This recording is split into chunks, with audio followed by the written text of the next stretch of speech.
जब मैं रात को घर पहुंचा तो मेरी पत्नी ने खाना लगाया। मैंने उसका हाथ अपने हाथों में लिया और कहा, मुझे तुमसे कुछ जरूरी बात करना है। वो शांत बैठकर खाना खा रही थी। उसकी आंखों में कुछ दर्द सा साफ नजर आ रहा था। अचानक, मुझे नहीं पता कैसे कहूँ, मगर मुझे उसे बताना ही था। मैंने बड़ी शांति से कहा, मुझे तलाक चाहिए। लगा जैसे उसे मेरे शब्दों से कुछ फर्क नहीं पड़ा, बल्कि उसने मुझसे पूछा, क्यों तलाक चाहिए। मैंने उसके सवाल को अनसुना किया तो उस गुस्सा आ गया। उसने चम्मच उठाकर फेंक दिया और जोर से चिल्लाई, तुम इंसान नहीं हो। उस रात हमने एक दूसरे से बात नहीं की। वो रो रही थी। मुझे पता था कि वो जानना चाहती है कि आखिर ऐसा क्या हुआ जो हमारा रिश्ता टूटने की कगार पर आ गया। पर मेरे लिए उसके सवालों का जवाब दे पाना नामुमकिन था। मैं अब किसी और से प्रिया नाम था उसका प्यार करने लगा हूँ। अब मुझे उससे प्यार नहीं रहा। मैंने उसे उसके बरसों के प्यार की सजा दे दी थी। भरे मन से मैंने तलाक के पेपर तैयार किए। उसमें लिखा था कि वह पूरा घर कार और कंपनी की 30% शेयर ले सकती है इस तलाक के बदले में। लेकिन उसने उन पेपर्स को देखा और उसके टुकड़े टुकड़े कर दिए। वो औरत जिसने मेरे साथ जीवन के 10 साल बिताए थे, वो आज मेरे लिए अनजान हो चुकी थी। मुझे इन 10 सालों का जो उसने मेरे लिए बर्बाद किए, मगर मैं क्या करूं।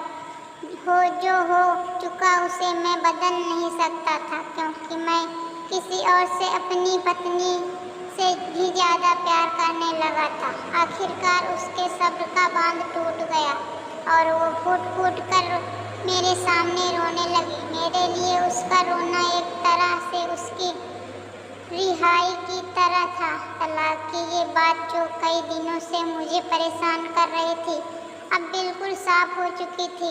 अगले दिन मैं घर काफ़ी लेट आया। मैंने देखा कि वो टेबल पर बैठकर कुछ लिख रही थी। मैंने शाम का खाना नहीं खाया था, लेकिन फिर भी मैं सीधे ऊपर जाकर अपने कमरे में सो गया, क्योंकि पूरा दिन प्रिया के साथ रहने और कई जगह घूमने के 24 घंटे बाद मैं थक गया था। वो शायद रात को उसी टेबल पर लिखते लिखते सो गई थी। सुबह उसने तलाक देने की शर्तें बताई। वो मुझसे कुछ भी लेना नहीं चाहती थी। उसे सिर्फ तलाक से पहले 1 महीने का समय चाहिए था। उसने आग्रह किया कि इस 1 महीने में हम दोनों वही पुराना वाला जीवन जीने जितना संभव हो सके, क्योंकि आने वाले महीने में हमारे बेटे की परीक्षा है। वह नहीं चाहती थी कि हमारे टूटे रिश्ते का प्रभाव उसकी पढ़ाई पर पड़े। मुझे भी यह ठीक लगा, मगर वो कुछ और भी चाहती थी।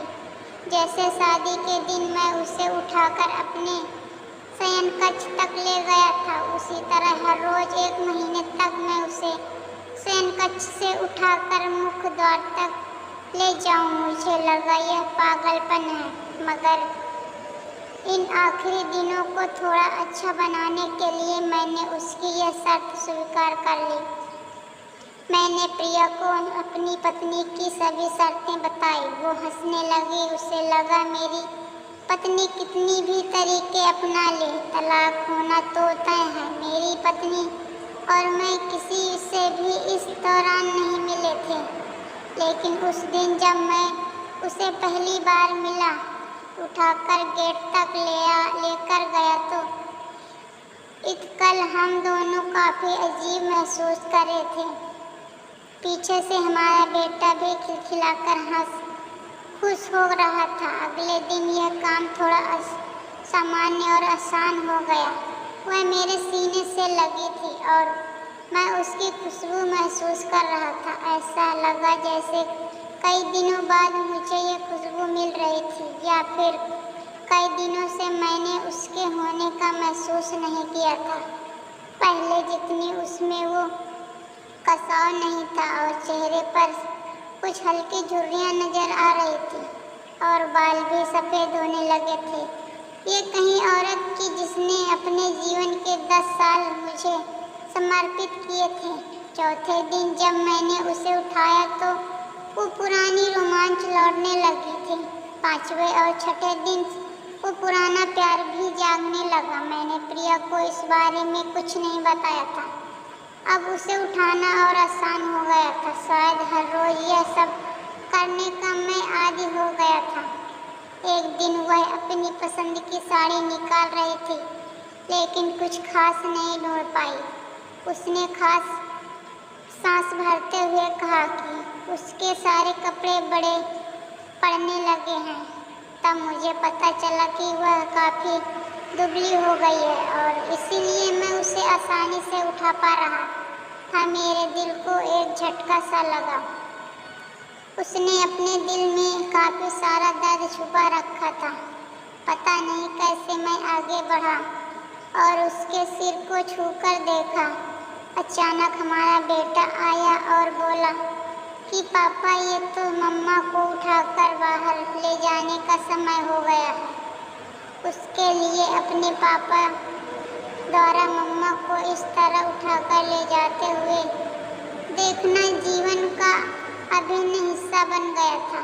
मेरी बीवी ने हमारे बच्चे को बुलाया और जोर से उसे गले लगा लिया। मैंने अपना चेहरा दूसरी तरफ कर लिया। मुझे लगा कहीं मैं अपना निर्णय न बदल लूं। मैंने अपनी पत्नी को रोज की तरह उठाया और बेडरूम से सेटिंग रूम होते हुए हॉल तक लाया। उसने प्यार से अपने दोनों हाथ मेरी गर्दन के आसपास रख लिए। मैंने उसे जोर से पकड़ लिया था, बिल्कुल हमारे सुहाग रात की तरह, मगर उसका इतना कम वजन मुझे परेशान कर रहा था। महीने के आखिरी दिन जब मैंने उसे उठाया तो मेरे लिए एक कदम भी चल पाना मुश्किल हो रहा था। हमारा बेटा स्कूल जा चुका था।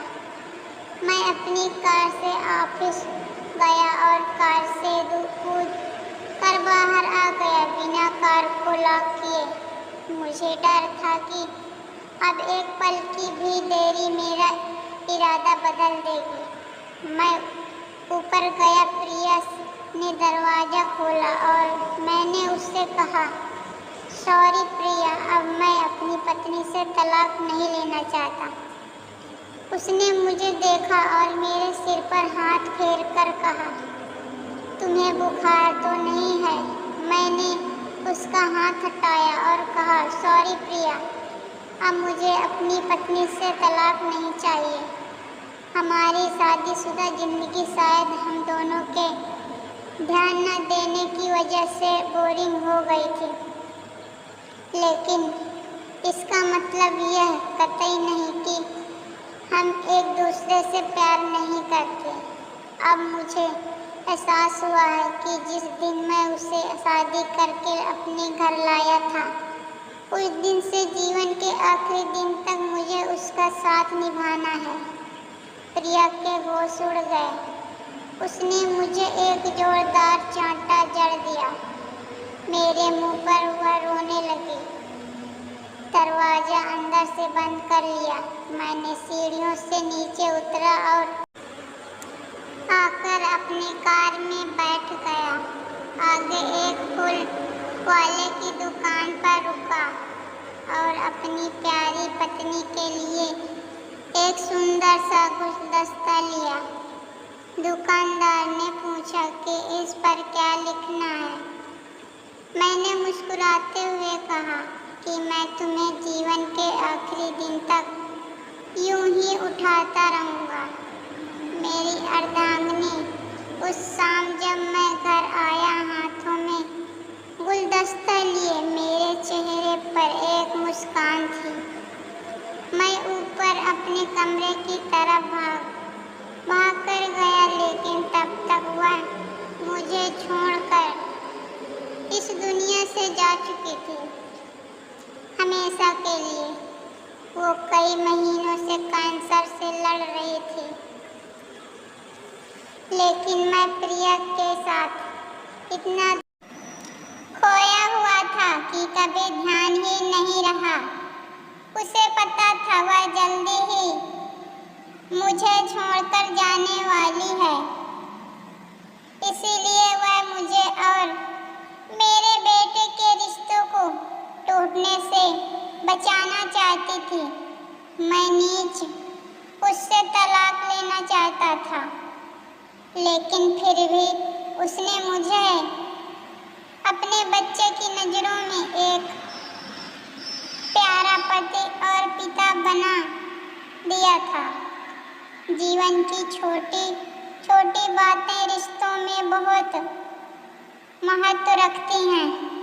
बड़ा घर, बड़ी कार और बैंक बैलेंस ये खुशियों का हिस्सा जरूर बन सकते हैं, मगर अपनों के बिना इनकी कोई कीमत नहीं है।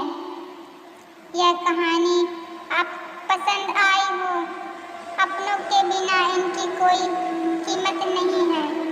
अगर यह कहानी आपको पसंद आई हो तो प्लीज़ चैनल को सब्सक्राइब और एक लाइक ज़रूर करना। धन्यवाद।